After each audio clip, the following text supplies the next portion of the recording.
न्यारा हूँ, बाबा का प्यारा हूँ। मैं देह से न्यारा हूँ, बाबा का प्यारा हूँ। मैं देह से न्यारा हूँ, बाबा का प्यारा हूँ।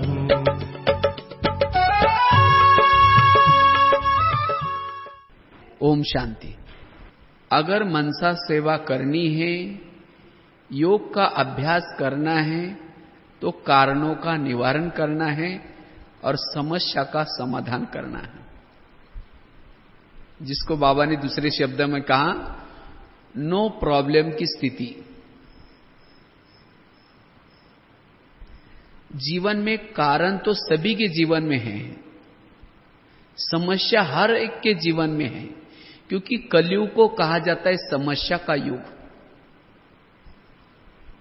क्या क्या समस्या है? कोई किसी को पति तंग करता है, कोई किसी को पड़ोसी तंग करता है, कोई किसी का पैसा लेके जाता है वो वापिस नहीं देता, कोई किसी को शारीरिक प्रॉब्लम है,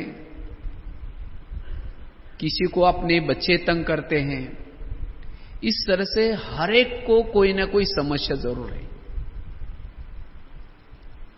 और इस समस्या के कारण नेगेटिव थॉट्स चलते हैं।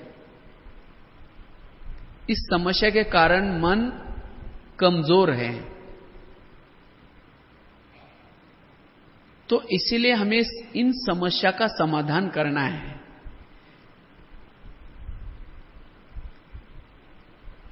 जो निगेटिव चिंतन करता है या समस्या का चिंतन करता है, वो ज्ञान योग का चिंतन, आत्मचिंतन, मनन चिंतन नहीं कर पाएगा, वो अंतर्मुखी नहीं बन पाएगा, क्योंकि मन हमारा बिल्कुल फ्री चाहिए। अगर समस्या का चिंतन करेंगे, कारणों का चिंतन करेंगे, तो मन बिजी उसमें हो गया, तो फिर आत्मचिंतन, परमात्मा चिंतन कैसे करेंगे?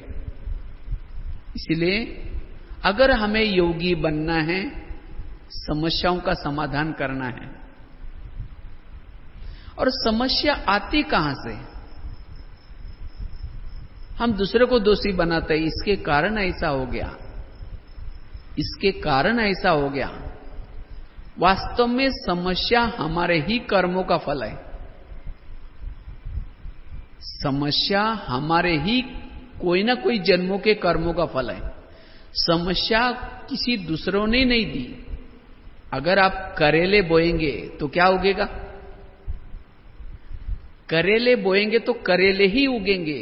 अगर करेला बोया है और कहेंगे इसको आम कब आएंगे, करेले को आम कभी भी नहीं आता। तो आज हमारे जीवन की जो समस्या है, भले हम कभी कहते कि भाई मैं तो इसके रास्ते में कभी जाता नहीं, मैंने इसको कभी कुछ ऐसा किया नहीं, तो भी ये मेरे पीछे क्यों पड़ा रहता है? भले आप इस जन्म में उसके रास्ते में नहीं गए, लेकिन कभी ना कभी उसके रास्ते में आप जरूर गए हैं। इसलिए इस कर्म गति को हमें समझना बड़ा जरूरी है। और जो कर्म गति को समझेगा वही कारणों का निवारण कर सकता है, समस्या का समाधान कर सकता है। और जो समस्या का चिंतन करता है, निगेटिव चिंतन करता है, उसको अनेक प्रकार की बीमारी होने की संभावना है। आज दुनिया में भी जो बीमारी है, बीमारी का कारण क्या है? समस्या का चिंतन, जिसको आजकल दूसरी भाषा में कहा जाता है तनाव या टेंशन। जो ईर्ष्या वाले संकल्प करता है, ईर्ष्या करता है, ईर्ष्या करने वालों को पेट की बीमारियां होती हैं। जो ईर्ष्या करेगा, और हर एक के अंदर ईर्ष्या आजकल होती है, इसका सम्मान होता है, इसको ही सब लोग पूछते हैं, मुझे कोई पूछता ही नहीं, ईर्ष्या करेंगे पेट की बीमारी होंगी, एसिडिटी या कई अंदर के प्रॉब्लम। इसीलिए कहते हैं ना, तुम मेरे को देख करके तुम्हारे पेट में जलन होता है क्या? हाँ, इसीलिए कभी भी ईर्ष्या नहीं करनी है। आज किसी को ब्लड प्रेशर बढ़ता है, बीती हुई बातों को कई याद करते हैं, कुछ और भी कारण हो सकते हैं, लेकिन ये भी एक कारण है बीपी हाई होने का, ब्लड प्रेशर बढ़ने का, बीती हुई बातों को याद करते हैं। जो जितना बीती हुई बातों को याद करता है उसका ब्लड प्रेशर बढ़ जाता है। आज समझो आप नदी में नहाने के लिए गए, नदी में नहाने के लिए गए और फिर नहा के वापिस आए, फिर दोबारा नहाने के लिए गए, तो पहला पानी कहां गया? पहला पानी तो आगे चला गया ना। अभी दोबारा नहाने के लिए गए, वो दूसरा पानी आया है। तो इसी तरह किसी ने मुझे मेरे साथ गलत व्यवहार किया, तो हम क्या करते हैं, उसके लिए वही भावना बना करके बैठते हैं, ये है ही ऐसा, इसने मेरे साथ ऐसा ही किया। उस व्यक्ति को देखते ही उसकी बीती हुई बातें याद आती हैं, उसके बीते हुए व्यवहार को याद करते हैं और उसे निगेटिव चिंतन चलता है और उसे निगेटिव थॉट चलते हैं और उससे बीपी हाई हो जाता है। इसीलिए बीती हुई बातों को हमें क्या करना है? भूलना है। बीती हुई बातों को याद नहीं करना है। अभी गीत बहुत सुंदर बज रहा था, किसने क्या कहा तो क्या हुआ, किसने कुछ कहा तो क्या हुआ, जो हुआ सब अच्छा हुआ, खुशी खो गई सब कुछ खो गया। इसीलिए आज हमारी खुशी चली जाती है। क्यों? कोई अपमान करता है, कोई निंदा करता है, किसी बीती हुई बातों को याद करते हैं। इसीलिए हमें क्या करना है? सदा ही सकारात्मक चिंतन करना है। आज किसी को शुगर हो जाते, शुगर क्यों हो जाते? जो दूसरों को अपने अंडर में रखने की कोशिश करता है। मैं ऑफिसर हूं, ये मेरे बिना पूछे कहीं भी न जाए, मैं इस घर का मालिक हूं, मेरे बिना पूछे कुछ भी न करे। और आजकल कोई किसी की बातें नहीं मानता, याद रखना है। और जब कोई बातें नहीं मानता तो कहेंगे मेरा कोई नहीं मानता, मैं क्या करूं? ये निगेटिव थॉट चलते चलते ऐसा एक शरीर में केमिकल उतरता है, क्योंकि निगेटिव थॉट से शरीर में केमिकल उतरता है और उसी केमिकल से बीमारी पैदा होते हैं। इसलिए हमें निगेटिव नहीं सोचना है। जब हमारे विचार जब फास्ट चलते हैं, निगेटिव चलते हैं, तो दिमाग क्या हो जाता है? गर्म हो जाता है। और जिसका दिमाग गर्म हो जाता है उस समय शरीर में केमिकल्स उतरते हैं और उसी केमिकल से बीमारी होती है। इसीलिए कहावत बने, जिसका पाँव गरम, पेट नरम, दिमाग ठंडा, उस घर में कोई डॉक्टर है उसको मार दो डंडा। वहां डॉक्टर ने की कोई जरूरत नहीं। पाँव कैसे चाहिए? पाँव चाहिए गरम, पेट चाहिए नरम और दिमाग चाहिए ठंडा। लेकिन आजकल उल्टा हो गया, पाँव रहते ठंडे और दिमाग रहता है गरम। पाँव ठंडे क्यों रहते हैं? क्योंकि पैदल करने की, एक्सरसाइज करने की आदत ही खत्म हो गई, सुस्त हो गए। थोड़ा कहीं जाना है तो गाड़ी पर, साइकिल पर या रिक्शा में जाएंगे, पैदल नहीं करेंगे। और एक्सरसाइज न करने से, पैदल न करने से पाँव कैसे रहते हैं? ठंडे, और दिमाग रहता है गरम। किसी ने कुछ कहा सहन नहीं होता, उसके कारण दिमाग गरम रहता है और उसके कारण बीमारियां बढ़ती जा रही। तो इसीलिए हमें क्या करना है? दिमाग को सदा क्या करना है? ठंडा रखना है।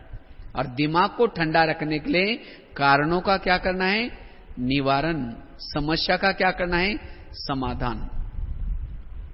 आज किसी को हड्डियां दर्द होते हैं, क्यों होते हैं?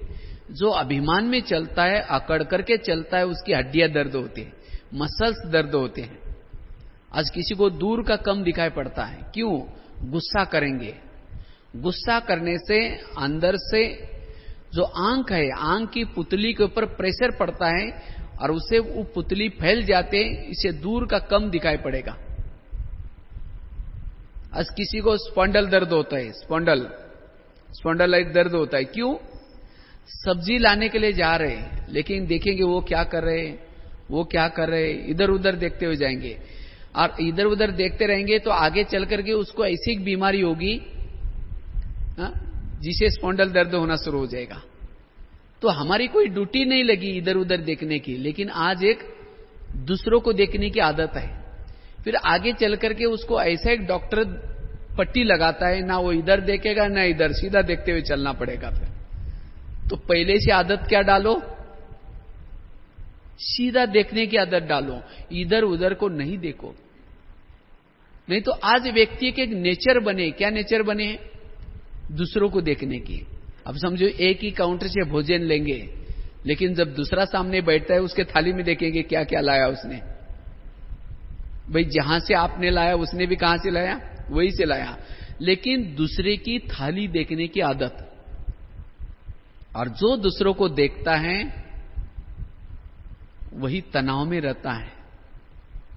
इसीलिए सभी जितनी भी बीमारी होता है उसका कारण है निगेटिव थॉट्स, व्यर्थ चिंतन, कारणों का चिंतन, समस्या का चिंतन।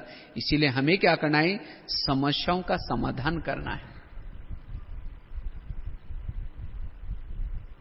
और जो समस्या का चिंतन करता है उसका मन कैसा रहता है, कारणों का चिंतन, समस्या का चिंतन करने वालों का मन भारी होता है। और भारी मन ऊपर उड़ नहीं सकता। कई योग में बैठते हैं, कहते योग में मेरा मन लगता ही नहीं, मेरा परम धाम में मन टिकता ही नहीं। क्यों नहीं टिकता, मन भारी होता है। तो भारी मन ऊपर कैसा जाएगा। अगर लोहे का एक मन लेकर के आप ऊपर फेंको तो लोहे का मन ऊपर जाएगा, एक मन, दो मन। तो इसी तरह हम समस्या का चिंतन करके मन को कैसे बनाते हैं, मन को भारी बनाते हैं। इसीलिए मन को हल्का रखो, तब जाकर के आपका मन जब भी योग में बैठेंगे तुरंत ऊपर चला जाएगा। आज मन परमधाम में क्यों नहीं जाता, क्योंकि मन को हम भारी बनाते हैं। इसीलिए हमें क्या करना है, ये कला सीखने मन को हल्का, जिसको बाबा कहते हैं बच्चे डबल लाइट। फरिश्ता कौन बन सकता है, जिसका मन हल्का है। और जिसका मन हल्का है वो व्यवहार में भी हल्का होगा। जिसका मन भारी है उसका शरीर भी भारी होगा, उसको सुस्ती आएगी, उसको ज्यादा निंद्रा की जरूरत पड़ेगी। आज योग में नींद क्यों आते हैं, क्योंकि व्यर्थ चिंतन। जो व्यर्थ चिंतन करता है उसको स्वप्न भी व्यर्थ चलेंगे, सारा दिन भी व्यर्थ चिंतन करेगा, और वो सदा ही क्या हो जाएगा, सुस्त रहेगा।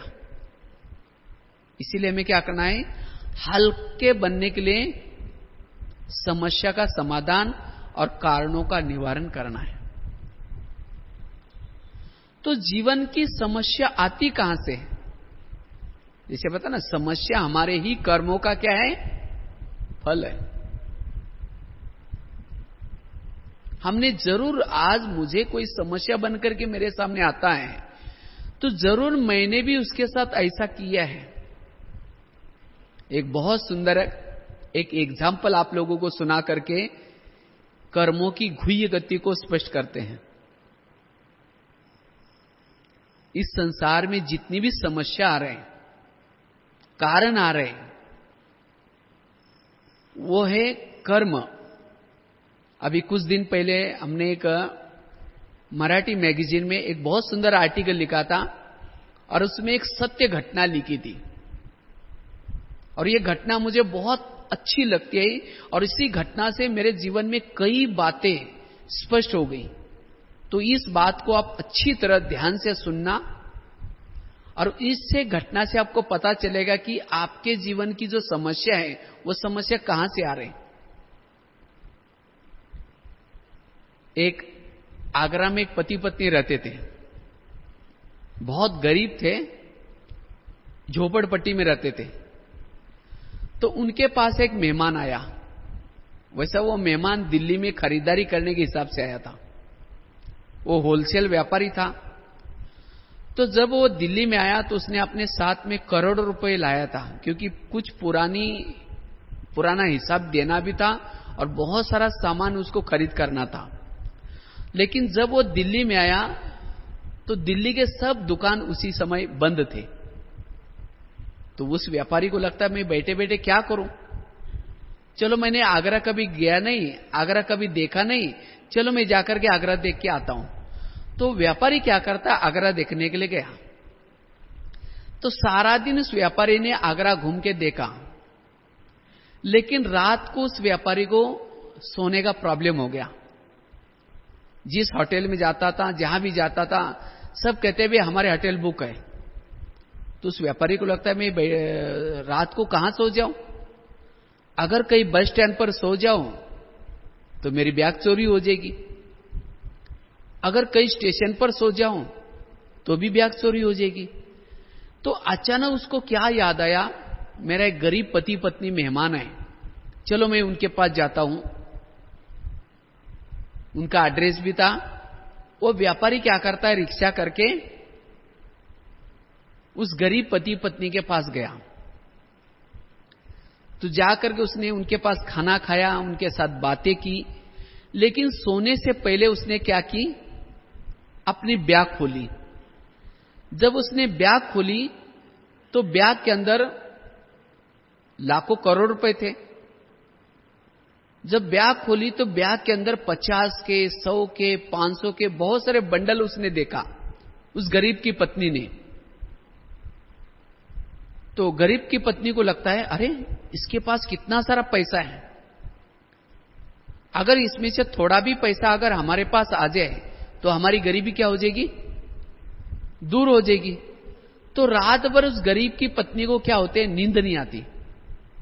तो 12-1 बजे क्या करते हैं, वो गरीब की पत्नी बाहर गई और बाहर जाकर के क्या करते हैं, बहुत बड़ा एक पत्थर लेके आते हैं और पत्थर लाकर के वो जो सोया हुआ मेहमान था उस मेहमान के जोर से क्या करते, सिर में डाल देते। और जब सिर में डाला तो उसका क्या हो गया, सिर फट गया, जगह की वहीं की वहीं मर्डर हो गया। और मर्डर होते ही उसने बैग पकड़ करके क्या करते, पति को दिखाते। पति तो डर गया, कहा कि ये बात किसी को पता चलेगा, लोगों को पता चलेगा, हमें जेल की सजा होगी। तो पति कहता है कि किसी को पता ही नहीं चलने देंगे, पत्नी कहते हैं किसी को पता ही नहीं चलने देंगे, अभी अभी हम क्या करते, इसको जमुना नदी में डाल देते। तो गरीब की पत्नी ने क्या किया, वो पति पत्नी ने मिल करके दोनों ने उस मुर्दे को उठाया और रात को 2-3 बजे क्या किया, उसको उनके झोपड़पट्टी के पीछे जमुना नदी थी, उस जमुना नदी के अंदर उसको डाल दिया। और वापिस आकर के घर के अंदर लिपाई पुताई की, घर को साफ स्वच्छ किया, खून वगैरह लगा था वो ठीक। इस बात को उन्होंने पुलिस से छिपाया, लोगों से छिपाया, लेकिन कर्मों से कोई छिपा सकता है? इसलिए एक भजन है, कर्म का लेका मिटे ने रे भाई, लाख करे कोई चतुराई। अगर कोई गलत कर्म करके गांव छोड़ करके जाएगा, इतना ही नहीं वो शरीर छोड़ करके भी जाएगा, लेकिन किए हुए कर्म उसके पीछे पीछे आते हैं। आखिर उन्होंने क्या किया, उसी पैसे से एक प्लॉट लिया, एक बिल्डिंग बना दी, इसके साथ साथ उन्होंने एक गाड़ी खरीद की, एक दुकान खोला, अपने लिए गहने बना दी, अच्छे ड्रेस सिलाई की। उन दोनों गरीब पति पत्नी की गरीबी दूर हो गई। लेकिन दोनों को कोई बच्चा वगैरह नहीं था, दोनों ही पति पत्नी थे। तो कुछ साल के बाद क्या होता है, दोनों को एक बच्चा पैदा हो गया। तो एक ही था, इसीलिए उस बच्चे को खिलाया पिलाया, उस बच्चे को काफी बड़ा किया। बच्चा कलेक्टर बनने जितना पढ़ाया उसको, बस उसको 15-20 दिन के बाद नौकरी लगने वाली थी। लेकिन उसके पहले क्या हो जाता है, वो बच्चा थोड़ा बीमार पड़ा। तो उनको लगता है कि गरीब पति पत्नी को उनको लगता है इस बच्चे को कुछ न हो जाए, अभी तो कलेक्टर बनने वाला है। तो उसको क्या किया, बहुत बड़े हॉस्पिटल में दिखाया। जिसकी फीस काफी थी, और उसी हॉस्पिटल का बहुत खर्चा हुआ, और उस खर्चे के पीछे उनको गहने बेचने पड़े। सोचा बाद में ले लेंगे, बच्चा नौकरी लग जाएगा। बच्चा तो भी ठीक नहीं हुआ। आखिर उन्होंने क्या किया, जो गाड़ी ली थी वो बेची और सब बीमारी में पैसा लगाया। बच्चा तो भी ठीक नहीं हुआ। आखिर उन्होंने दुकान चालू किया था, वो बंद किया और सब बीमारी में पैसा लगाया। बच्चा तो भी ठीक नहीं हुआ। आखिर उन्होंने जो मकान लिया था, बनाया था, वो बेचा और सब बीमारी में पैसा लगाया, तो भी बच्चा ठीक नहीं हुआ। तो एक दिन वो बच्चा कहता है, पापा जी अपने को जो मिला था वो पैसा खत्म हो गया, अब मैं जा रहा हूं। तो बच्चा मर गया। तो बच्चा कौन था? वही व्यापारी अपना पैसा लेने के लिए बच्चे के रूप में वहां जन्म लिया था। यह है कर्मों की गुह्य गति। अगर वो व्यक्ति कहे, हे भगवान मेरे जीवन में कितनी समस्या आई, मेरा बेटा बीमार पड़ा, देखो मेरी संपत्ति चली गई, हे भगवान कितनी समस्या दी, तो भगवान ने उसको समस्या दी? समस्या उसने अपने कर्मों से की, पैदा की। तो ये कहानी मैंने आपको क्यों सुनाई, ये एग्जाम्पल क्यों सुनाया? आज आपके जीवन की भी जो समस्या है, आपको कोई पड़ोसी तंग कर रहा है, कोई ऑफिस वाला तंग कर रहा है, वो क्यों तंग कर रहा है? क्योंकि आपने भी कोई जन्मों में उसको पड़ोसी बनकर के तंग किया था, इसीलिए वो हिसाब लेने के लिए आपके पास आया है। अगर आपका कोई बच्चा आपका पैसा लुटा रहा है, गलत संग में जाकर के पूरा पैसा बर्बाद कर रहा है, यह भी आपके ही कोई कर्मों का फल है। आज कोई किसी को पति बनकर के तंग करता है, वो पति कौन है? जिसको उसने पति बनकर के कभी तंग किया था। आज कोई किसी को सास बनकर के तंग करते हैं, क्यों? क्योंकि उसने भी कभी उसको सास बनकर के तंग किया था। इसलिए कहते हैं ना, सास भी कभी बहू थी। इसीलिए इस संसार में जो भी घटनाएं हो रहे हैं, कर्मों के आधार से हो रहे हैं। आज कोई किसी को आतंकवादी बनकर के मार रहा है, कोई किसी का धन लेके जाता है, वो वापस नहीं दे रहा है। इसीलिए बाबा कहते हैं, बच्चे कर्म गति को समझो। हमें अपने लिए भी साक्षी बनना है। अगर आपके जीवन में कोई समस्या आते हैं, अपने आप को समझाओ, हे आत्मा तुम्हारे कर्मों का फल है, तुम्हें चुक्त करना पड़ेगा। तुम अब चिंता क्यों कर रहे? अपने लिए साक्षी बनो, घर के लिए साक्षी बनो, समाज में जो घटना होते हैं उसके लिए साक्षी बनो। तब जाकर के बीती को बिंदी लग सकती है, तब जाकर के फुल स्टॉप लग सकता है, तब कारणों का निवारण हो सकता है, तब संकल्प की बचत हो सकती है। इसीलिए बाबा कहते, बच्चे इस कर्म गति के गहराई को समझो। इस संसार में जो भी घटनाएं हो रहे ऐसी वैसी नहीं हो रहे।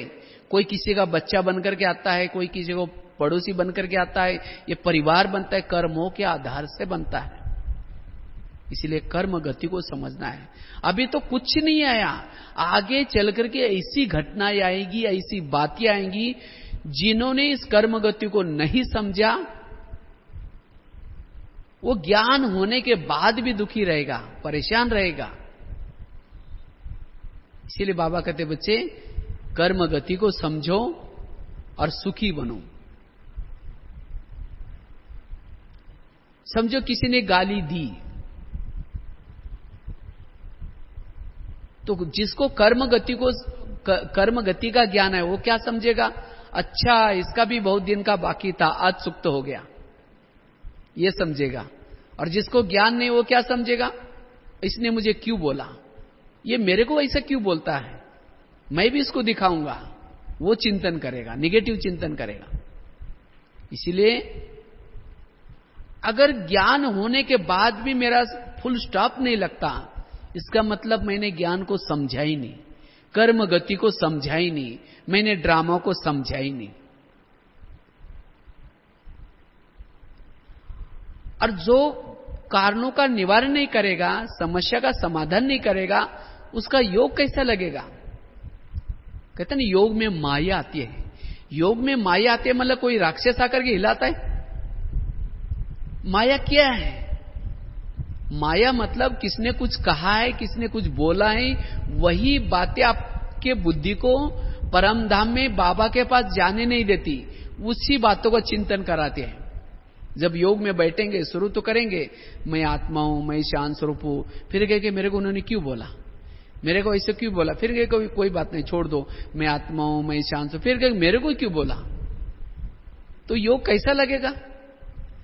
तो इसीलिए योग का चिंतन करने के लिए समस्या का समाधान करो, कारणों का निवारण करो। ब्रह्मा कुमारी के ज्ञान में आने से समस्या आएंगी ऐसा नहीं है, समस्या आएंगी, लेकिन जिसको ज्ञान है वो समस्या का समाधान करेगा। नहीं तो कई भाई बहन क्या सोचते हैं, मैं ओम शांति में जाता हूं, बाबा का ज्ञान सुनता हूं, तो भी मेरे जीवन में इतनी समस्या आती है, तो भी मेरे जीवन में ये प्रॉब्लम आते हैं। ओम शांति में आते हैं, कब से आते हैं? 2-4 साल से आते हैं, 2-3 साल से आते हैं। पिछले जन्म में ओम शांति में थे और वो किए हुए कर्मों का फल कहां जाएगा? इसीलिए कईयों को डाउट आता है, मैं इतना दिन बाबा के ज्ञान में चलता हूं, इतनी सेवा करता हूं, सब कुछ करता हूं, तो भी मेरे जीवन में कितनी समस्या है, तो भी देखो मैं बीमार पड़ता हूं, मैं ये होता हूं। ये आपको चुक्त करना पड़ेगा। याद रखना है, जब तक आत्माएं हिसाब किताब चुक्त नहीं करेंगे तब तक कोई भी वापिस घर जा नहीं सकता। इस धरती पर आकर के हमारे जितने भी विकर्म बने, इस विकर्मों को हमें चुक्त करना पड़ेगा। और चुक्त करने के 3 तरीके हैं।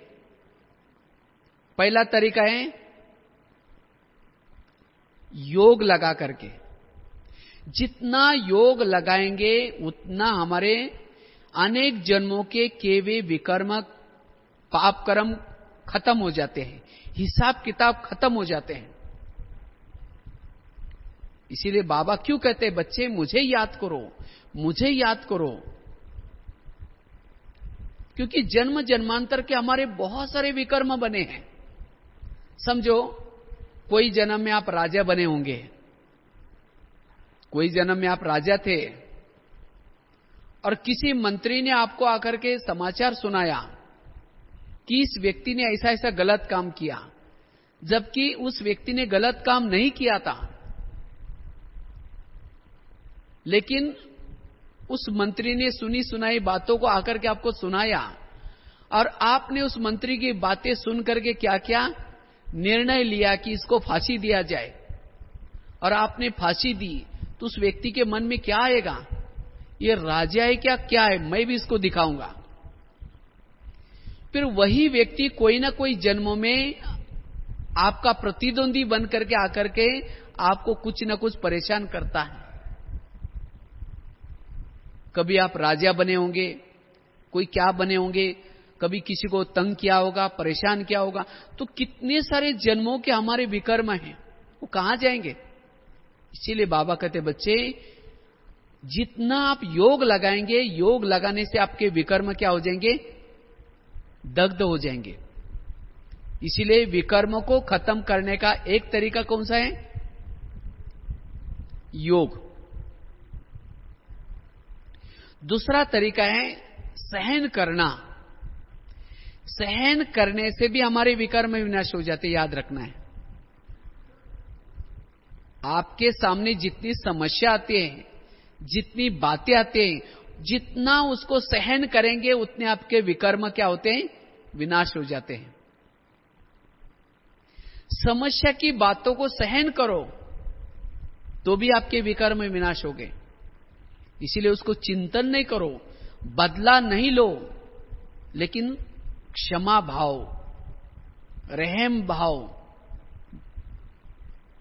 तब जाकर के वो विकर्म विनाश हो जाते हैं। और तीसरी बात है विकर्म को खत्म करने का, अगर आपने योग नहीं लगाया, सहन नहीं किया। तीसरी बात है धर्मराज की पुरी। तो धर्मराज पुरी क्या है? ये जो बाबा ने ड्रामा में विनाश रखा हुआ है, वो विनाश किसी लिए रखा है? विनाश में भी हमारे जितने भी पाप कर्म है वो खत्म हो जाते हैं, लेकिन विनाश के पाप कर्म में चुक्त करने में वहां पद नहीं मिलने वाला है। और जो विनाश के समय जो पाप कर्म खत्म करेगा, अर्थात विनाश की सजा भोगेगा, उस समय वो खुद को उसको रोना पड़ेगा। और जो खुद रोता है वो रोने वालों को सहयोग कैसा देगा? अगर विनाश के समय हम रोएंगे तो रोने वालों को हम समझाएंगे कैसे, उनको सांत्वना कैसे देंगे? इसीलिए बाबा कहते बच्चे, विनाश से पहले योग लगा करके अपने विकर्म को विनाश करो, सहन करके विकर्म को विनाश करो। तो जो सहन करके और योग लगा करके अपने विकर्म को विनाश करता है, विनाश काल में उसको सेवा करने का बहुत चांस मिलेगा। अनेक परिवार रोएंगे तो उनको सकाश देने का आप काम कर सकते हैं। इसीलिए हमें क्या करना है? अब अपने विकर्म को खत्म करना है और उसके लिए समस्याओं का समाधान करके योगी बनना है। और जीवन में छोटी छोटी बातें आती हैं, उसको सहन करना है और उसके लिए कर्मों की गुह्य गति को याद रखना है। और वास्तव में देखा जाए तो जीवन की जो समस्या आती है, अगर जीवन में समस्या ना आती तो आपका कभी भला होता? वास्तव में भाग्यशाली आत्मा वो हैं जिनके जीवन में समस्या ज्यादा आती है। सतयुग में उनका पद ऊंचा होगा जिसके जीवन में समस्या ज्यादा आई है। आप जीवन में पीछे मुड़ करके देखो, अगर आपके जीवन में कोई समस्या नहीं आई तो आपका कल्याण कभी भी नहीं होगा। इसलिए बाबा ने ड्रामा अनुसार हमारे जीवन में समस्याएं क्यों रखी है?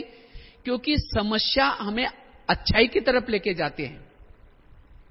गीता का सार क्या है? जो हुआ अच्छा हुआ, जो हो रहा है अच्छा हो रहा है, जो होगा वो भी अच्छा। समस्याओं में कल्याण है। अगर जीवन में समस्या ना आती, हमारा कल्याण कभी ना होता।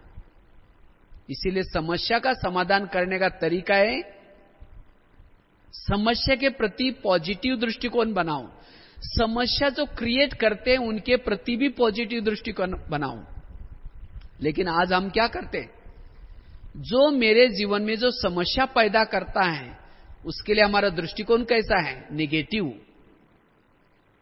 उसके लिए बददुआएं देते हैं, उसके लिए अशुभ चिंतन करते हैं, उसे बात नहीं करते और उसको हम अपना दुश्मन मानते हैं।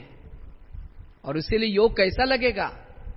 उस व्यक्ति के प्रति हमारे बुद्धि में घृणा भाव, नफरत भाव बैठेगा, उसके लिए बुद्धि अस्वच्छ बन जाएंगी, तो कैसा योग लगेगा? इसीलिए बाबा कहते बच्चे, समस्या क्रिएट करने वाला आपका दुश्मन नहीं, वो आपका दोस्त है। एक रामायण का बहुत सुंदर एग्जाम्पल आपको सुनाता हूं। राम राजा बनने वाला था, लेकिन रात में आकर के मंत्रा ने क्या किया? कई को 2-4 उल्टी बातें सुनाई। क्या सुनाया? कहा कि तुम्हारा बेटा भी तो है, तुम अपने बेटे को राजा बनाने के बजाय किसको राजा बना रहे? राम को राजा बना रहे। किसने सुनाया? मंत्रा ने कई को सुनाया। और कई क्या करते? इन बातों को सुन करके, उल्टी बातों को सुन करके क्या किया? राम को राजा बनाने के बजाय उसने क्या निर्णय किया? 14 वर्ष वनवास। तो उसको वो बातें सुन करके क्या करते हैं? वनवा में भेजने का फाइनल करते हैं। और वनवा में भेजने के कारण अपने पुत्रों के वियोग के कारण दशरथ ने प्राण त्यागा। उसके साथ साथ उनको जंगलों में जाना पड़ा, खाने का प्रॉब्लम, सोने का प्रॉब्लम, ये सब किसके कारण हुआ? मंत्र के कारण। तो मंत्र को जो भी देखेगा उसकी भावना कैसी चलेगी, अच्छी या बुरी? जब मैं बचपन में, जब ज्ञान से पहले मैं रामायण देखता था, जब रामायण देखता था, उसमें जब स्क्रीन में जब मंत्र आती थी डंडा लेकर के, वो बुढ़िया, उसका पाठ दिखाते ना, बुढ़िया है और डंडा लेकर के जा रहे, उसको आते ही सामने मैं कहता था इसको निकालो भाई, ये तो बड़ी खराब है, राम के लिए कितना गलत व्यवहार किया उसने, राम के लिए 14 वर्ष वनवा में भेजा। मेरी खुद की भी उसके लिए नफरत की भावना थी। लेकिन एक दिन मैंने ऐसा ही चिंतन कर रहा था, तो उसी समय मुझे लगा कि मंत्रा ने कितना अच्छा राम के लिए किया। अगर मंत्रा ऐसा काम ना करती तो राम राजा नहीं बनता। अगर मंत्रा रात के समय ना आती तो दूसरे दिन राम क्या बनने वाला था? राजा। अगर वो राजा बनता तो जंगल में जाता? नहीं जाता। अगर जंगल में नहीं जाता तो सीता की चोरी होती? अगर सीता की चोरी ना होती तो रावण को मारता? अगर रावण को ना मारता तो राम की महिमा कौन गाता? तो राम को महिमा योग्य किसने बनाया? किसने बनाया? मंत्रा ने। तो राम मंत्र को दुआ देगा या बदुआ देगा? दुआ देगा। ये है सकारात्मक दृष्टिकोण। तो इसी तरह बाबा ने भी ड्रामानुसार हर ब्राह्मणों के पास 1-2 मंत्र रखी है। हर एक के जीवन में 1-2 मंत्र है। लेकिन आज जो हम परेशान है उसी मंत्र के कारण परेशान है। इसी भट्टी से आप उस मंत्र के लिए दृष्टिकोण पॉजिटिव बना दो। आप अगर राम के जीवन में मंत्रा ना आती तो राम को हनुमान, अंगद, ऋषि, मुनि मिलते सब। ये सब किसकी दौलत थी? मंत्रा की दौलत थी। अगर मंत्रा ना आती तो रामायण में इतने उसको लोग न मिलते, ना उसकी महिमा होती। इसीलिए मंत्रा का बड़ा धन्यवाद। इसी तरह आज आपके जीवन में भी, आज तक जीवन में जो भी मंत्राएं आई, अगर वो जीवन में मंत्राएं ना आती, वो तंग ना करती,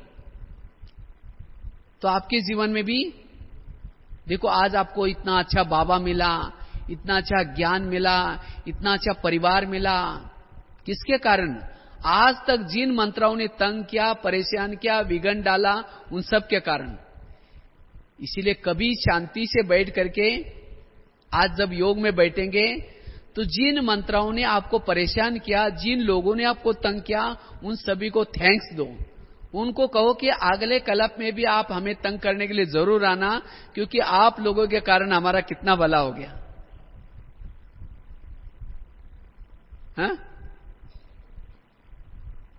यह है समस्या का समाधान, यह है कारणों का निवारण। आज तक जो जो मंत्राएं आपके जीवन में आई, उन सभी ने आपका क्या किया? भला किया। और अभी भी आगे चल करके जो भी मंत्राएं आएंगी वो भी आपका भला करने वाली है। एक घटना आपको सुनाता हूं, एक प्रैक्टिकल घटना है। एक अज्ञान काल में एक माताजी थी, वो बहुत गुस्सा करने वाली थी, बहुत गुस्सा करती थी। तो एक दिन उसका एक बच्चा गुस्सा कर रहा था, छोटा सा बच्चा था, उसको कितना भी समझाए तो भी नहीं समझ रहा था। तो उस माताजी को इतना गुस्सा आया और गुस्से गुस्से से उसने क्या करते, अपना पांव उठा करके उस बच्चों का गला दबा करके मार रही थी। जब किसी ने उसको देखा तो माताजी को खींच कर निकाला, कहा कि तुम मां हो या क्या हो, तुम ऐसा गलत काम कर रहे हो। तो माताजी को इतना फीलिंग आई, उसको लगता है कि मैं मां होते हुए भी इतना गलत काम कर रही हूं। तो उस दूसरी माताजी ने उसको समझाया, तुम भक्ति वगैरह नहीं करती ना, इसीलिए तुम्हें गुस्सा आता है। तो भक्ति करने के लिए वो माताजी क्या करते, रोज एक मंदिर में जाना शुरू करते हैं तो रोज जब मंदिर में जाते हैं तो 2-3 साल तक उस मंदिर में भक्ति करने के लिए जाते हैं। तो एक दिन उसी मंदिर में ब्रह्मा कुमारी की एक प्रदर्शनी लगी थी, तो उसने वो प्रदर्शनी देखी, उसको बहुत अच्छा लगा। उसके बाद वो माताजी क्या करते हैं, वो बहन जी ने उसको समझाया कि आप रोज सेंटर पर आया करो, 7 दिन का हमारा कोर्स होता है वो करो। तो उस माताजी ने क्या किया, वो 7 दिन का कोर्स किया, उसको बड़ा अच्छा लगा। फिर आगे भी वो ज्ञान में चलने लगी। तो 2 साल के बाद वो मधुवन में आई बाबा से मिलने के लिए। तो उस समय की बात है, वो ओम शांति भवन में बाबा आते थे। तो ओम शांति भवन में बाबा से सामने मिल रही थी। तो माताजी क्या करते हैं, बाबा को क्वेश्चन पूछते हैं, कहते बाबा मेरा योगी नहीं लगता। तो बाबा ने पूछा कि क्यों? कहते बाबा मैंने एक जीवन में बहुत गलत काम किया, वो मुझे याद आता है। तो बाबा ने कहा कौन सा गलत काम किया? कहते कि एक बार मैंने बच्चों को रगड़ करके मार रही थी, गुस्सा कर रही थी, वो मुझे याद आता है। मैं यहां आने के लायक नहीं हूं, मैं गुस्सा करती हूं। तो बाबा ने उस माताजी को क्या जवाब दिया होगा? बाबा ने कहा कि बच्ची तुमने जो किया वो अच्छा किया, अगर तुम वो काम ना करती तो यहां भी ना आती। तुमने जो किया अच्छा किया। इसी तरह अगर वो माताजी वो काम ना करती तो ना मंदिर में जाती, अगर मंदिर में ना जाती तो प्रदर्शनी ना मिलती, अगर प्रदर्शनी ना देखती तो सेंटर पर ना आती, सेंटर पर ना आती तो भगवान से भी ना मिलती। तो उसने जो किया, क्योंकि उस आत्मा के साथ उसका कोई हिसाब किताब था, वो चुक्त हो गया। इसी तरह आज हमारे जीवन में भी जो भी घटनाएं आते, कहते हैं ना पापी का पाप का घड़ा भरने के बाद वो क्या होता है, वो फट जाता है, फिर भगवान उसको मिलता है। तो इसी तरह आज हम जो भी करते हैं हमें करना ही था। आज तक जीवन में जो भी घटनाएं किया, अगर वो ना करते हो तो यहां भी ना होते। इसीलिए जो हुआ अच्छा हुआ, और जो हो रहा है सब अच्छा हो रहा है। इसलिए हमें समस्या का समाधान करना है। अगर छोटा सा बच्चा परीक्षा के समय रोएगा, मम्मी मुझे टीचर बहुत मारता है, मैं परीक्षा नहीं दूंगा, अगर वो बच्चा परीक्षा ना देता उसको नौकरी लगेगी? जितना वो परीक्षा देता है उतना उसको नौकरी लगती है। तो इसी तरह आज हम भी अपने जीवन में जितनी भी समस्या का परीक्षा देते हैं, जब बाबा के सामने रोएंगे, बाबा मुझे बहुत समस्या आते हैं, मुझे बहुत विघन आता है, तो बाबा को लगेगा कोई बात नहीं, रहम करेगा। अगर आपके सामने कोई परीक्षा नहीं भेजेगा, अगर आप परीक्षा नहीं देंगे तो आपको भविष्य का पद ऊंचा नहीं मिलेगा। इसीलिए ब्राह्मण वो महान भाग्यशाली हैं जिनके जीवन में परीक्षाएं ज्यादा आती हैं, क्योंकि परीक्षाएं समस्याएं हमें उपराम बनाती हैं, परीक्षा हमें बेहद के वैरागी बनाती हैं। इसीलिए परीक्षा से समस्या से कभी भी घबराओ नहीं। अगर सागर में कोई नौका है, उसको तूफान ना आए, वो आगे कैसी जाएगी? तूफान आगे बढ़ाते हैं। इसीलिए समस्याओं का समाधान करो। समस्या में कभी भी घबराओ नहीं, समस्या में कभी भी रोना नहीं है। लेकिन हम क्या करते हैं, समस्या में रोते हैं। आप लोग जब मिठाई खाते हैं, जब दिवाली मनाते हैं, तो दिवाली में क्या करते हैं, मिठाई भी खाते हैं और साथ में नमकीन भी खाते हैं। केवल कोई मिठाई खाएगा तो कहेंगे नहीं मुंह थोड़ा मीठा मीठा हो गया, और जो ज्यादा मीठा पसंद करता है उसको शुगर भी हो जाते हैं, और जिसको शुगर होते है उसकी निशानी क्या है, वो सुस्त बन जाता है, एक्टिव नहीं रहता। इसीलिए मिठाई के साथ क्या खाते हैं, नमकीन भी खाते हैं। तो आपकी कोई महिमा करते हैं, महिमा है मिठाई और ग्लानि क्या है, नमकीन है। तो जैसे मिठाई खाता हो वैसे नमकीन भी खाना पसंद करो। लेकिन हम क्या करते हैं, मिठाई बहुत पसंद करते हैं। अगर नमकीन कोई देता भी है, कोई कड़वी बातें बोलता भी है, हम उसके पास नहीं जाएंगे। अगर कोई महिमा करते है उसके पास जाएंगे, कहेंगे तुम बहुत अच्छे करते हो, तुम बहुत अच्छे हो। और वो महिमा करते करते आपको सुस्त बनाता है। ग्लानि हमें जगाती है, महिमा हमें सुलाती है। इसीलिए ग्लानि से कभी भी घबराना नहीं है। इसीलिए कबीर का एक दोहा है ना,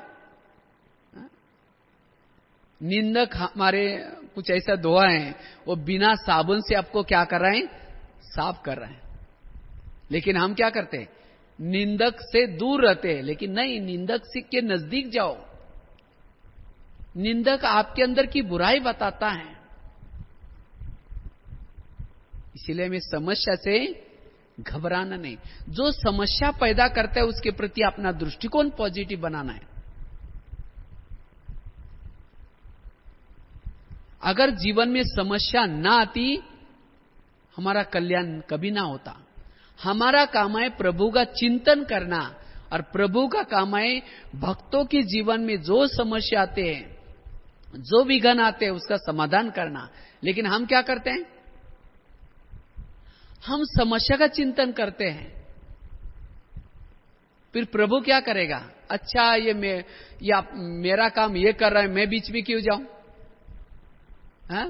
बाबा का काम हमें नहीं करना है। बाबा ने जो हमें काम दिया है, क्या काम दिया है, बच्चे तुम मुझे याद करो, मैं तुम्हारे जीवन में जो कांटे आएंगे, जो खड्डे आएंगे, उसे मैं बचा कर लेके जाऊंगा। आप अपनी जीवन नैया के डोर बाबा के हाथ में दो। अपने जीवन के घोड़े की लगाम किसके हाथ दो, बाबा के हाथ में दो। अगर कृष्ण ने लगाम पकड़ी है और अर्जुन को, अपने अर्जुन ने लगाम पकड़ी है और कृष्ण को कह रहे हैं, अर्जुन मेरा रथ आप खड्डे में क्यों लेके जा रहे हैं, तो कृष्ण क्या कहेगा, अरे तुमने लगाम पकड़े, तुम जाने, तुम्हारा रथ जाने। इसीलिए हम क्या करते हैं, समस्या का चिंतन करते हैं, फिर कहते हैं बाबा ऐसा होता है, वैसा होता है। बाबा कहता है बच्चे तुम मेरा चिंतन करो, मैं तुम्हें समस्या से बचाऊंगा। इसलिए अगर कोई समस्या क्रिएट भी करता है, आपके लिए कोई खड्डा भी खोदता है, लेकिन अगर बाबा आपके साथ में है, उसी खड्डे से भी आपकी बुराई अच्छाई कर देगा। कभी ये नहीं सोचो कि ये मेरा बुरा कर रहा है, ये मेरे लिए ऐसा कर रहा है। आपका उस विघ्नों के प्रति दृष्टिकोण पॉजिटिव चाहिए। एक रामायण महाभारत की एक बहुत सुंदर घटना आपको सुनाता हूं। ये बचपन में पांडव की बचपन की ये बात है। पांडव छोटे बच्चे थे, और जब पांडव छोटे बच्चे थे, गुरुकुल में रहते थे, तो शकुनी हमेशा दुर्योधन को उल्टी बातें सुनाता है। कहते हैं पांडव में ताकत है। क्यों ताकत है, कहते हैं कि दुर्योधन को कहता है तुम मुट्ठी बनाओ। जो मुट्ठी बनाता है, कहते हैं मुट्ठी कितनी उंगली से बनते हैं, कहते हैं 5 उंगली से बनते हैं। कहते एक उंगली को काटो तो क्या मुट्ठी बनेगी, तो कहते हैं नहीं बनेगी, ताकत थोड़ी कम हो जाएगी। फिर दूसरी उंगली काटो, मुट्ठी बनेगी, कहते हैं नहीं। इसी तरह पांडव में एकता है। पांडव 5 है, एक एक उंगली को काटो। शकुनी दुर्योधन को सिखाता है। तो दुर्योधन क्या करता है, इसका चिंतन करता है कि पांडव को एक एक को कैसे काटे। तो क्या करता है, जब गुरुकुल में रहते थे, तो एक बार क्या होता है, अर्जुन ने भीम की खीर पी लिया। उसी समय दुर्योधन उसका लाभ लेता है, और दुर्योधन क्या करता है, भीम को कहता है, भीम भैया तुम्हारे भाइयों का तुम्हारे से कोई प्यार नहीं है, देखो तुम्हारी खीर अर्जुन पी लिया, चलो मैं अपने शिविर में तुमको खीर बना करके पिलाऊंगा। और वैसा भीम तो पेटू था, मोटू था, वो खाने पीने में थोड़ा ज्यादा लालची था। वो लालच में आकर के क्या करता है, वो खीर पीने के लिए उसके शिविर में चला गया। और जब दुर्योधन क्या करता है, खीर बनाता है, उसको उस समय उसके मामा की बात याद आते हैं, पांडव 5 है, एक उंगली को काटो। तो उसी समय क्या करता है, उसी खीर में जहर डालता है और जहर डाल करके उसको क्या करता है, पीने के लिए देता है। लेकिन भीम का दृष्टिकोण क्या था, ये खीर है, मैं पी रहा हूं। उसके लिए पॉजिटिव दृष्टिकोण था खीर के प्रति। उसने क्या क्या, पूरा पतीला लेकर के पीने के लिए शुरुआत करता है। बीच में पूछता है दुर्योधन को, अरे तुम भी थोड़ा पी लो। तो उस समय दुर्योधन कहता है, यार तुम पी लो, हम तो कभी भी बना सकते, तुम्हारे जैसे बंधन में थोड़ी है। और वो पेटू था, इसलिए उसने पी लिया काफी। और पीने के बाद जब पेट भर गया तो क्या करता है, उसको सुस्ती आ गई, सो गया। और जब सो गया तो झेर था, वो पेट में घुल गया और घुलने के कारण क्या हो गया, वो बेहोश हो गया। और जब उसने दुर्योधन ने, दुशासन ने हिला करके देखा तो सोचा कि यह मर गया। और उस समय दुर्योधन कहता है, अच्छा पांडव की एक उंगली आज कट गई। और उसको क्या किया, केले के पत्ते में लपेट करके उसको, बाजू में नदी थी, उस नदी के अंदर उसको फेंक दिया। और कहते हो नीचे नीचे नीचे नीचे बहता हुआ चला गया। और वहां उनके नाना काका चाचा आए और उन्होंने देखा कोई लड़का बहते हुए जा रहा है। वहां से उसने उनको उठाया, लाया। जब देखा ये भीम है तो उसको होश में लाया। और जब वो होश में आया, उसको पूछा कि तुमने नदी में कैसा गिर गया। तो भीम कहता है कि मैं नदी में नहीं गिरा था, मैं तो खीर पी रहा था। तो कहा कि खीर कौन पिला रहा था, कौन दिया। तो कहा कि दुर्योधन भैया ने दिया। तो समझ गए कि दाल में जरूर कुछ काला है। और उसी उन्होंने क्या किया, अमृत के प्याले पिलाए। और एक अमृत के प्याले में 18 हाथी की ताकत थी। और उसी खीर पी करके उस भीम को 18 हाथी की ताकत आ गई। कई हाथी के 4-5 प्याले उसने अमृत के पिए और कई हाथियों की ताकत आई और भीम शक्तिशाली बना। और उसी शक्ति से किसको मारा, उसी दुर्योधन को मारा अंत में। तो देखो जहर पिलाने में उसका क्या हो गया, कल्याण हुआ ना। अगर वो जहर ना पिलाता, वो नदी में ना जाता, नदी में ना जाता तो इतनी हाथी की ताकत नहीं आती। अगर वो ताकत ना आती तो दुर्योधन को मारता। इसीलिए अगर कोई आपके जीवन में कोई खड्डा खोदता है, आपकी कोई बुराई करता है, उसमें भी आपका कोई ना कोई कल्याण है। इसीलिए आप अपने विघ्नों के प्रति, अपने समस्या के प्रति पॉजिटिव दृष्टिकोण बनाओ। महाभारत में और एक घटना आती है, जब युद्ध की तैयारी होती है, उसी समय अर्जुन क्या करता है, रात को जाता है और रात में जाकर के वो हथियारों को धार लगाता है। और जब धार लगाता है अंधेरे में, बहुत गुस्से गुस्से से कहता है कि मैं आज उस दुर्योधन को कभी नहीं छोड़ूंगा करके जोर से चिल्लाता है। और उस समय पीछे से कृष्ण उठ करके आता है और पीछे से देखता है वो कितना गुस्सा कर रहा है। और उस समय अर्जुन को समझाता है, हे पार्थ, तुम अपने क्रोध अग्नि को भड़काओ, ये क्रोध अग्नि तुम्हें युद्ध में काम आएगी। क्रोध विकार बुरा नहीं है, क्रोध करो लेकिन किसके ऊपर, अपने बुराई के ऊपर करो। इसी तरह बाबा कहते, बच्चे तुम भी क्रोध करो लेकिन किसके ऊपर, अपने बुराई के ऊपर करो। कभी कभी ऐसा क्रोध करो, आज मैं काम विकार को कभी नहीं छोड़ूंगा, आज उसको मार के छोड़ूंगा, आज इस बुराई को कभी नहीं छोड़ूंगा। तो जितना ये विकारों के ऊपर, बुराई के ऊपर क्रोध करेंगे, उतना आपका युद्ध में आपको काम आएगा। बाबा कहते, बच्चे अब दूसरे के लिए क्या बनो, शीतला बनो, अपने ऊपर काली बनो। लेकिन हम क्या करते हैं, अपने ऊपर शीतला बनते, मैंने कोई बुराई की, हाँ मैं ठीक हूं, उसके कारण ऐसा हो गया, कोई बात नहीं। और दूसरे ने कुछ किया, काली बन करके बरसते उसके ऊपर। तो अपने लिए शीतला बनो, काली बनो, और दूसरे के लिए शीतला बनो। लोभ करो, ज्ञान रत्नों का करो। मोह रखो, किसमें रखो? एक बाबा में मोह रखो। अभिमानी बनो, लेकिन आत्मा अभिमानी बनो। काम मिलन मनाओ, लेकिन किससे मनाओ? बाबा से मिलन मनाओ। जितना बाबा से मिलन मनाएंगे, काम विकार खत्म हो जाएगा। जितना क्रोध अपने ऊपर करेंगे, उतना ये जो क्रोध है स्थूल रूप का, वो खत्म हो जाएगा। इस तरह से विकारों को परिवर्तन करो। इसीलिए हमें समस्या का क्या करना है? समाधान करना है।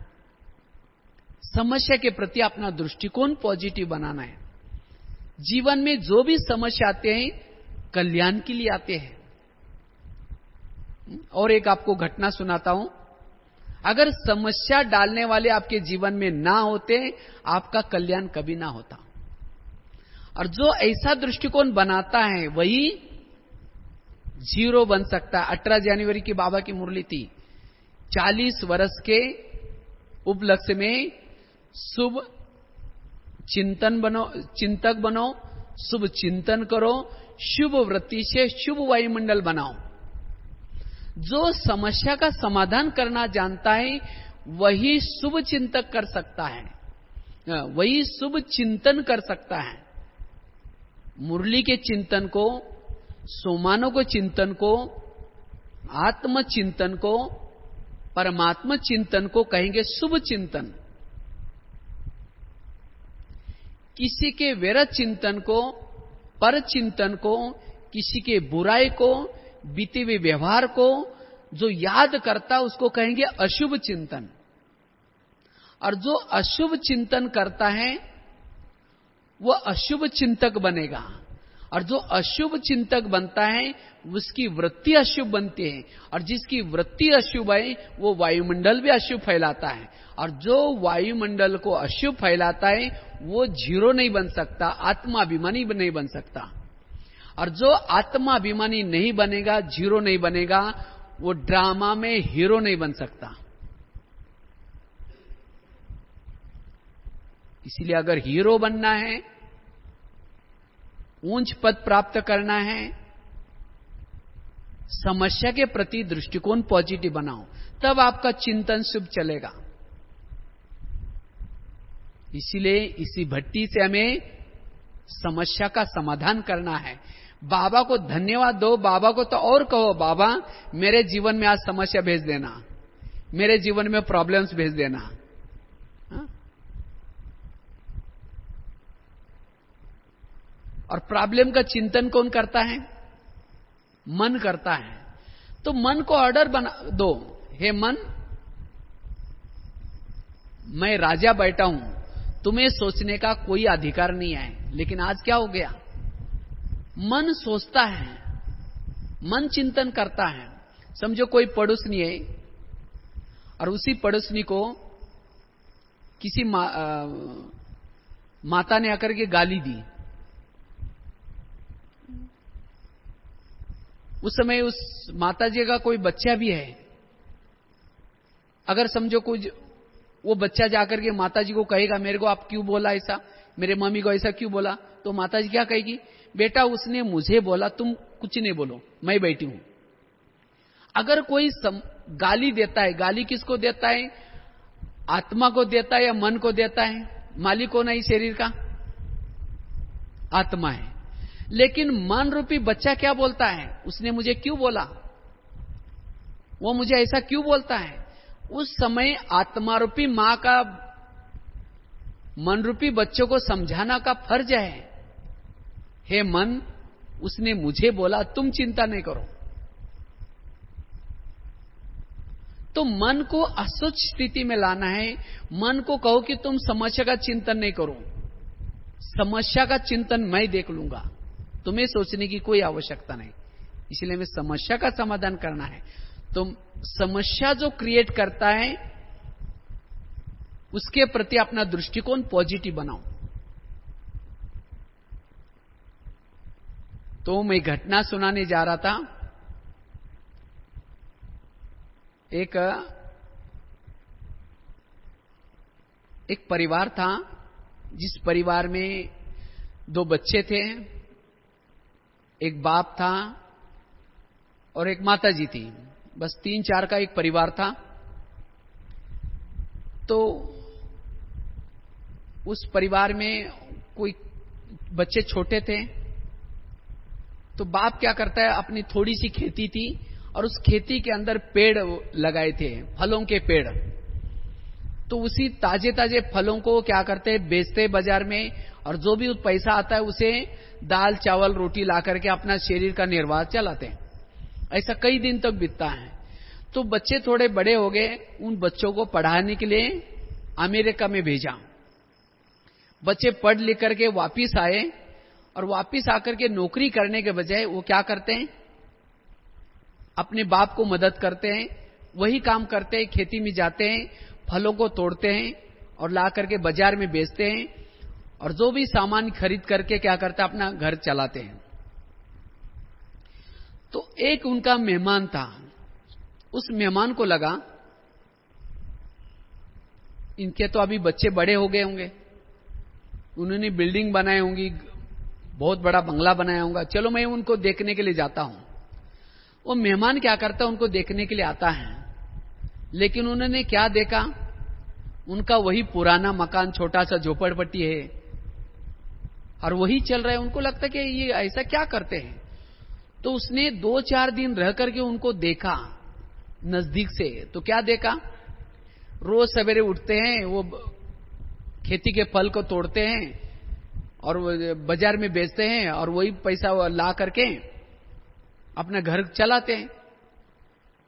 तो उस मेहमान को गुस्सा आता है और रात को जल्दी उठ करके वहां से चला जाता है, और जा करके खेती में जितने भी फलों के पेड़ लगे थे वो तोड़ करके क्या करता है, तहस महस करके फेंक देता है और अपने घर में निकल जाता है। तो रोज की तरह वो परिवार में बाप बच्चे उठे और खेती में गए। जब खेती में गए तो क्या देखा, पेड़ों को किसने काट करके फेंक दिया, सब पूरे पेड़ सत्यानाश कर दिया। अब क्या खाएंगे, लेकिन कौन किया, क्या क्या, किसी को पता ही नहीं। तो अब 12-1 बज गया, 2 बज गया, 3 बज गया, खेती में भूख लग रही थी, अब क्या करें। फिर वापिस आए तो सोचा, रात भर सोचा अभी क्या करेंगे। तो बच्चे कहते कि चलो पापा जी हम नौकरी करते हैं। तो बच्चे नौकरी करने के लिए अलग अलग जगह पर गए, और पढ़े लिखे बच्चे थे, अमेरिका पढ़े थे, उनको अच्छी नौकरी लग गई। तो बाप खुश हो गया। तो बाप कहता है मैं भी बैठे बैठे क्या करूं, वो भी नौकरी करने के लिए गया, और काफी पगार आने लगा, पैसा आने लगा। और उन्होंने क्या क्या, पैसा आया, फिर गाड़ी खरीद की, फिर प्लॉट खरीद किया, बहुत बड़ा बिल्डिंग बना दी, और काफी साहूकार हो गए। और उसके बाद फिर वही मेहमान क्या करता है, उनको देखने के लिए जाता है, सोचता है कि देखता हूं क्या, कहां गए वो लोग। जब देखने के लिए आए हैं, जब देखा तो झोपड़पट्टी है ही नहीं वहां। तो सोचा यहां से भाग के चले गए होंगे। तो देखा एक नजदीक बहुत बड़ा बंगला बना है। तो जाकर के उनको पूछा, वो सिक्योरिटी वाला खड़ा था, भाई यहां एक परिवार रहता था, वो कहां गए। उनका नाम लिख करके लेके गए। हाँ, बोला ये बाबूजी सेठ जी अंदर है, मैं अभी बुलाकर लाता हूं। उनको लगता है सेठ जी, लगता है इनका ही बंगला है। तो जब वापिस आए हैं तो आते हैं, उनका पांव छुआ। तो पांव छूते ही वो कहता है कि नहीं नहीं, मैं पांव छूने के लायक नहीं हूं, मैंने ऐसा नहीं, मैंने आपका बहुत बुरा किया। तो कहा आपने क्या किया। तो आपके पेड़ों को मैंने काट करके फेंका था। अरे बोला इसीलिए तो आपका बहुत धन्यवाद, अगर आप पेड़ काट करके नहीं रखते तो आज हमारा कल्याण ही नहीं होता। तो इसीलिए आज ये बिल्डिंग वगैरह आपके कारण तो बनी। तो देखो उन्होंने उसका बुरा किया, लेकिन उस बुरे के पीछे कितना अच्छा कल्याण हो गया उनका। इसी तरह आपके जीवन में कोई समस्या क्रिएट करता है, उससे आपका क्या हो जाता है, और ही भला हो जाता है। तो इसीलिए जीवन में आने वाली समस्या के बारे में कभी भी चिंतन नहीं करना। जो जीवन में समस्या आते हैं, समस्या आपको कुछ देने के लिए आते हैं, समस्या आपको आगे बढ़ाने के लिए आते हैं। अगर आपके जीवन में माया भी आते हैं, माया किसी लिए आते हैं? माया आगे बढ़ाने के लिए आते हैं। माया आपकी कौन है?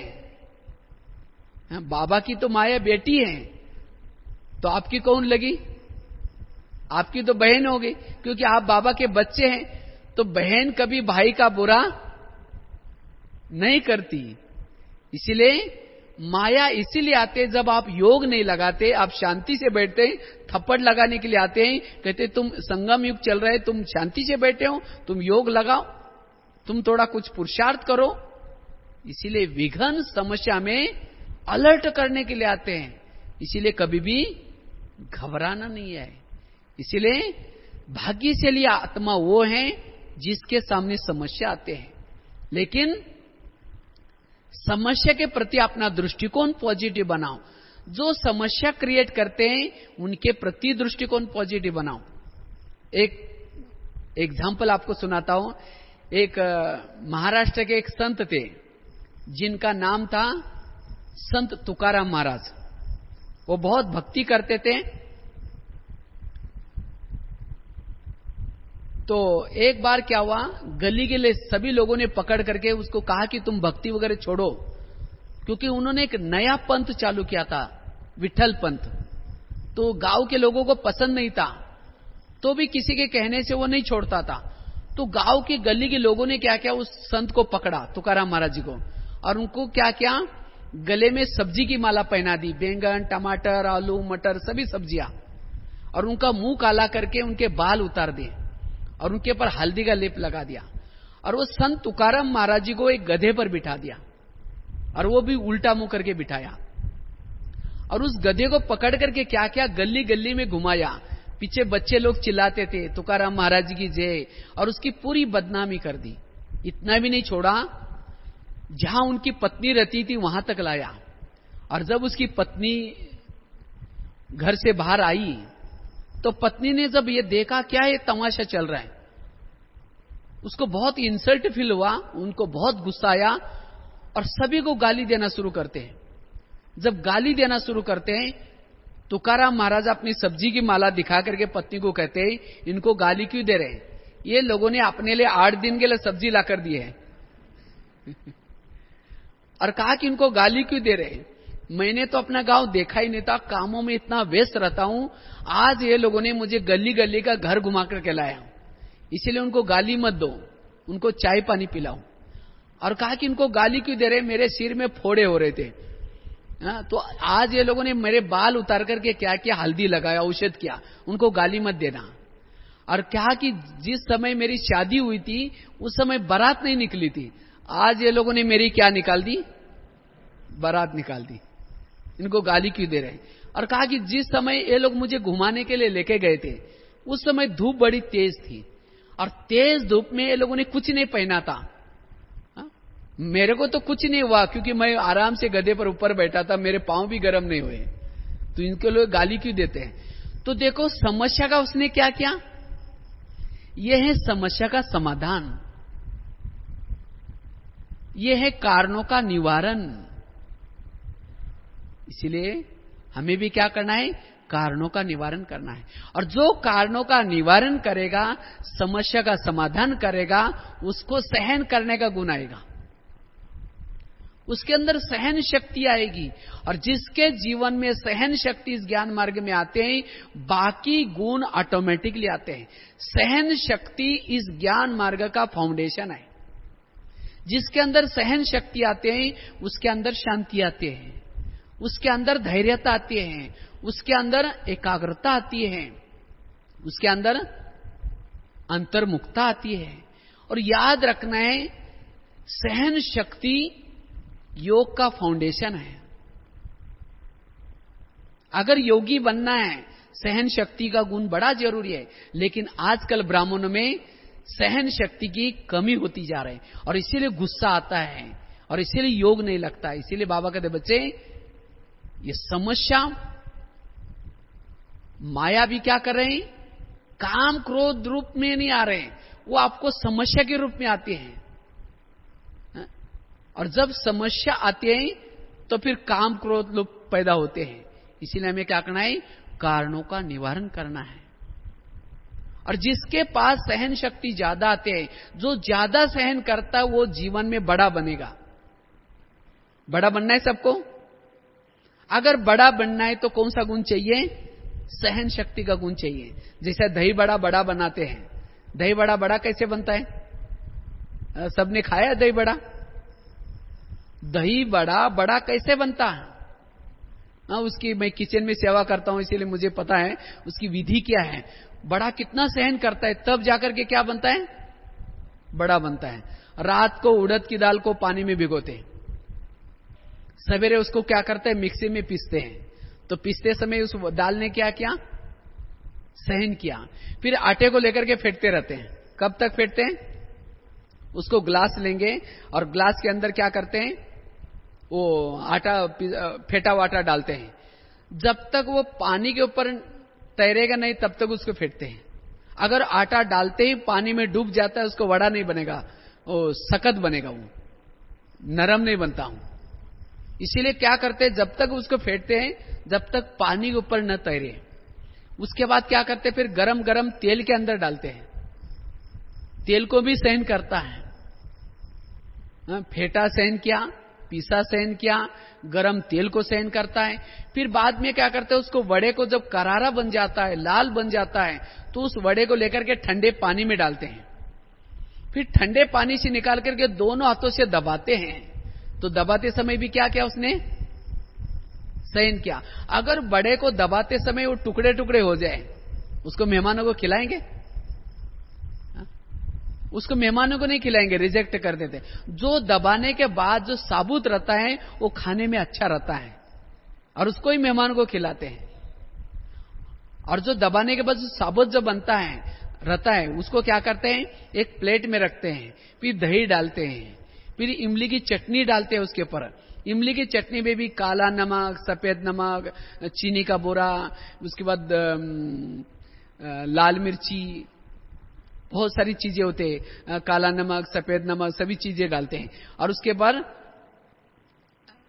भुना हुआ जीरा डालते हैं, ऊपर से लाल मिर्ची डालते हैं, हरा धनिया डालते हैं, और तब बड़ा बन जाता है। और जब बड़ा कोई देखेगा प्लेट, उसको खाने की मजे आते हैं। हाँ, बड़ा खा करके बड़े खुश हो जाते हैं कि आज बड़ा खाने में बड़ी मजा आई। उसको मजा तब आई, बेचारे इतना सहन किया। जब उसने सहन किया तब जाकर के वो बड़ा बना। और बड़ा बनाने की मेहनत होते हैं, ऐसे वैसे समय नहीं बनाते। कोई बड़े मेहमान आते हैं, बड़ा कोई त्योहार होता है, दिवाली वगैरह, तब बड़ा बनाते। इसी तरह आप सबको बड़ा बनना है। अगर बड़ा बनना है तो आपको भी क्या करना पड़ेगा, ये बड़े बनने की सब प्रक्रिया सहन करनी पड़ेगी। कोई पिसता भी रहेगा, कोई फेंटता भी रहेगा। और कब तक पीटते रहेंगे, कब तक फेंटते रहेंगे। जैसे वड़े को जब तक पानी के ऊपर नहीं आया, तब तैरना नहीं, तब तक उसको फेंटते हैं। इसी तरह आप भी जब तक हल्के नहीं बनेंगे, जब तक ऊपर नहीं जाएंगे, तब तक लोग फेंटते रहेंगे। यह है जब तक का जवाब। नहीं तो कई भाई बहन क्या बोलते हैं, ये मुझे कब तक तंग करते रहेंगे, ये मुझे कब तक परेशान करते रहेंगे, मुझे विघ्न कब तक आ रहेंगे। तब तक आएंगे जब तक ऊपर नहीं जाएंगे, तब तक। इसलिए हमें क्या करना है, विघ्नों को सहन करना है, अंत तक आते रहेंगे। उसके बाद गर्म बातें भी आएंगी, ठंडी बातें भी आएंगी, कोई फुलाएगा भी, कोई महिमा करेगा, फुलाएगा आपको। जो फुलाएगा वही दबाना भी शुरू करेगा। जब दबाएगा तो फिर दिल में लग जाता है, हाँ ये पहले तो मेरी महिमा करते थे और अभी मेरी ग्लानि करते हैं, तब दिल में दर्द होता है, तब थोड़ा टूटना शुरू करते हैं। लेकिन नहीं, ये दबाना नहीं, लेकिन ये भी एक बड़े बनने की प्रक्रिया है। इसीलिए अगर कोई दबाता है, कोई आपको रिस्पेक्ट नहीं देता, तो भी डरना नहीं है, तो भी टूटो नहीं, तो भी सोचो कि मेरे अच्छे दिन आने वाले हैं। दबाने के बाद भी छोड़ेंगे नहीं, फिर नमक मिर्ची लगाना शुरू करेंगे।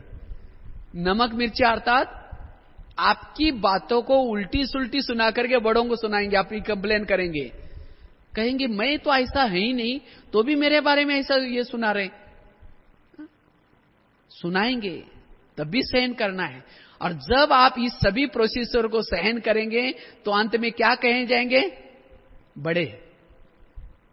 तब आप बड़ा बन सकते हैं। इसलिए आज ब्रह्मा बाबा इतना बड़ा बना, दादियां बड़ी बनी, किसके कारण बड़ी बनी?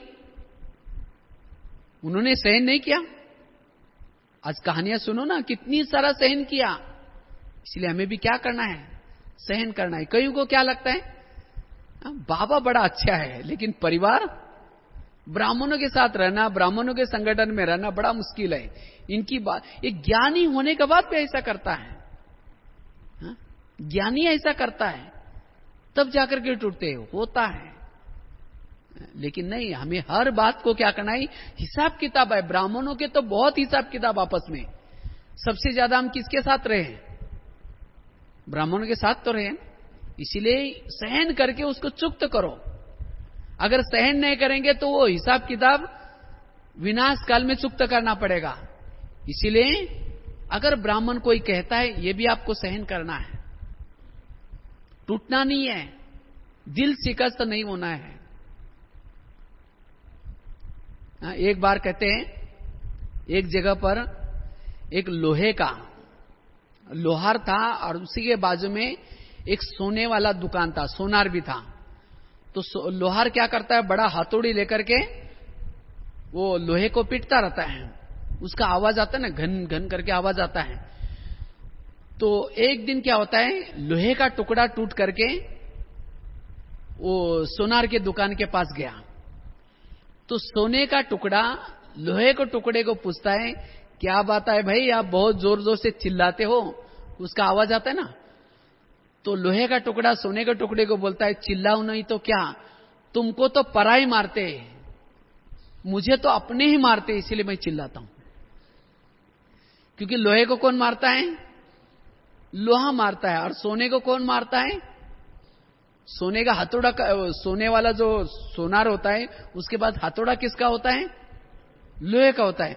तो कहता है तुमको तो पराए मारते, लेकिन मुझे अपने ही मारते, इसीलिए मैं चिल्लाता हूं। तो ये संसार का नियम है। अपने ही, जिसको आपने बढ़ाया, आगे किया, पढ़ाया, लिखाया, सहयोग किया, वही आपको परेशान करेंगे। संसार का नियम है। इसीलिए कभी भी टूटना नहीं है। यही तो बड़े बड़े बनने की निशानी है। आज शिव बाबा ने क्या किया? जिस शिव बाबा ने हमें कितना पढ़ाया, संगम युग में कितनी पालना की, ज्ञान योग सिखाया, और जब हम सतयुग में गए तो क्या किया? ऐसे उपकार करने वाले बाबा को, पढ़ाने वाले बाबा को, कितनी दया करने वाले बाबा को भूल गए। उस समय बाबा को लगा ये कितने मतलब के लोग हैं। जब दुखी थे मैंने इनको पढ़ाया, लिखाया और इनका मतलब पूरा हो गया, सुखी बन गए, मुझे भूल गए। अगले कल्प में इनको कभी देवता नहीं बनाऊंगा, सोचा। और आज हम क्या करते हैं? कहते देखो ये मुसीबत में था, मैंने इसको नौकरी लगाई, मुसीबत से निकाला और अब सुखी बन गया, मुझे याद नहीं करता, इसीलिए उसे नफरत करते हैं। लेकिन नहीं, इतना ही नहीं, जब द्वापर युग में गए उसी बाबा को क्या क्या गाली देना शुरू किया, वो भी ढोल बजा बजा करके, ए भगवान तुम कुत्ते में हो, तुम बिल्ली हो में हो, तुम टक्कर में हो, कितनी गाली दिया। जिस बाबा ने हमारे ऊपर उपकार किया, जिस बाबा ने हमारे ऊपर दया की, पढ़ाया, देवी देवता बनाया, उसको गाली देना शुरू किया। क्या बाबा ने उस गाली को सुना नहीं होगा? सुना। बाबा के पास इतनी पावर थी, लेकिन बाबा ने अपनी पावर को नीचे छोड़ करके जलाया नहीं, और यह भी नहीं सोचा कि अगले कल्प में इनको देवता नहीं बनाऊंगा, और यह भी नहीं सोचा जब मैं नीचे जाऊंगा, जिन्होंने मुझे गालियां दी मैं जाते उनके गले दबाऊंगा। सोचा? वही बाबा जब नीचे आता है तो क्या करता है? ग्लानि करने वालों को गले लगाता है। जिन्होंने गाली दी उनको ही देवता बनाता है, उनको ही पढ़ाता है, दूसरों को नहीं पढ़ाता। इसीलिए बाबा केवल एक ज्ञान सुनाता नहीं, बच्चे गाली देने वालों को गले लगाओ।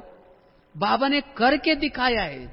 आज था ना वरदान, सैंपल बनो, एग्जाम्पल बनो। तो शिव बाबा ने पहले किया, गाली देने वालों के साथ कितना अच्छा व्यवहार किया। लेकिन आज हम क्या करते हैं, गाली देने वालों को, समस्या क्रिएट करने वालों को 15 दिन उसे बात नहीं करते, इधर मुंह करके जाएंगे।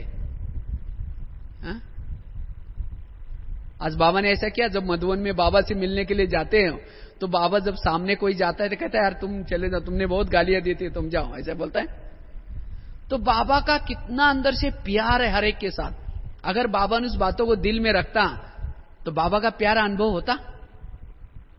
तो इसीलिए जो समस्या क्रिएट करता है उसके अंदर, उसके प्रति अंदर से रहम की भावना हो, क्षमा की भावना हो, तब वो समस्या क्रिएट करने वाला भी आपके ऊपर कुर्बान हो जाएगा, वो परिवर्तन हो जाएगा और उससे ही आप वाइब्रेशन फैला सकेंगे, वायुमंडल बना सकेंगे।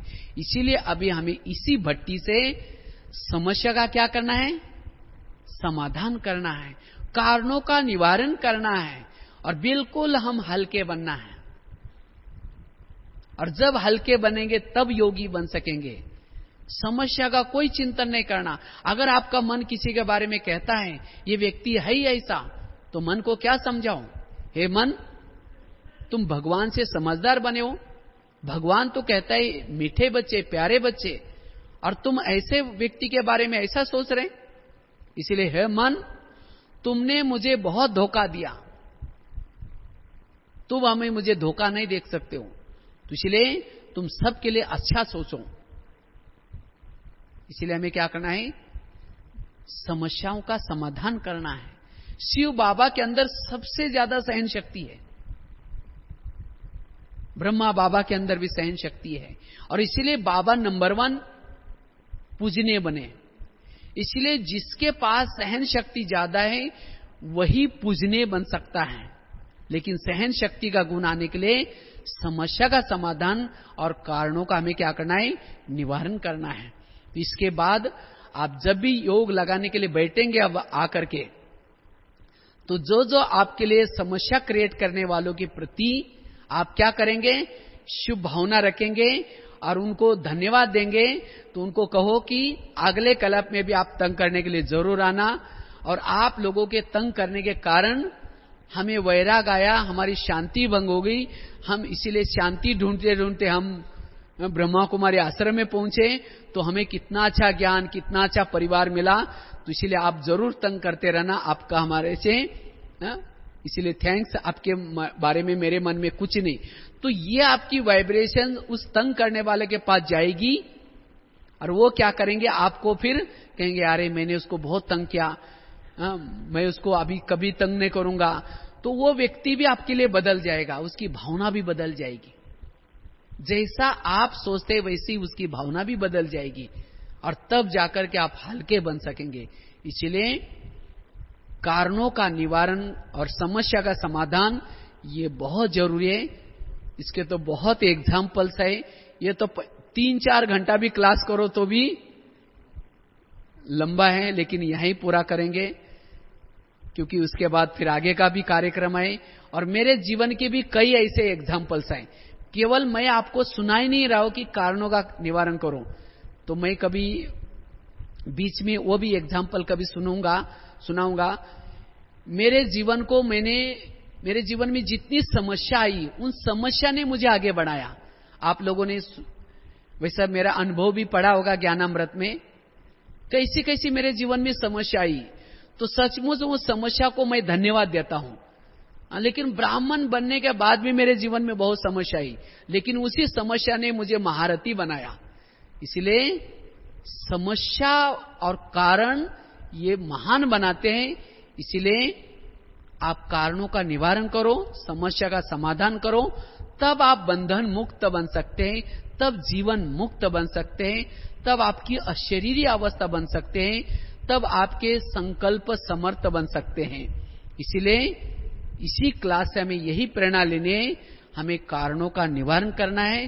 हम दूसरों को दोषी नहीं बनाना है, क्योंकि हमारा भी कोई ना कोई जन्मों का दोष जरूर है। और इसीलिए अभी हमारे समस्या क्रिएट करते हैं, क्योंकि संसार गोल है। अगर एक तरफ से कोई थप्पड़ मारता है, दूसरा जब तक थप्पड़ नहीं मारेगा तब तक दोनों का हिसाब किताब चुकता नहीं करेगा और तब तक मुक्त नहीं बनेंगे। अगर कोई आपका पैसा लेके जाता है और वो भी वापिस जब तक नहीं देगा तब तक वापिस नहीं जा सकता। इसलिए इस संसार की कोई भी घटनाएं जो भी होते हैं कर्मों के आधार से होते हैं। इसलिए कर्म गति को हमें समझना है और जिससे हमारे जीवन में हमारा दिमाग सदा हर परिस्थिति में क्या रहेगा, ठंडा रहेगा। तो इसलिए जो भी आपको अलग अलग एग्जाम्पल्स दिए, चाहे वो आगरा का एग्जाम्पल दिया, मंथरा का एग्जाम्पल दिया, चाहे वो भीम का एग्जाम्पल दिया, तो उस एग्जाम्पल को भी याद रखें कि दही बड़े का एग्जाम्पल दिया, तो ये आज का क्लास आपको सदा के लिए याद रहेगा। ठीक है, ओम शांति। ये तीन बिंदु मत बिसरो, मत बिसरो।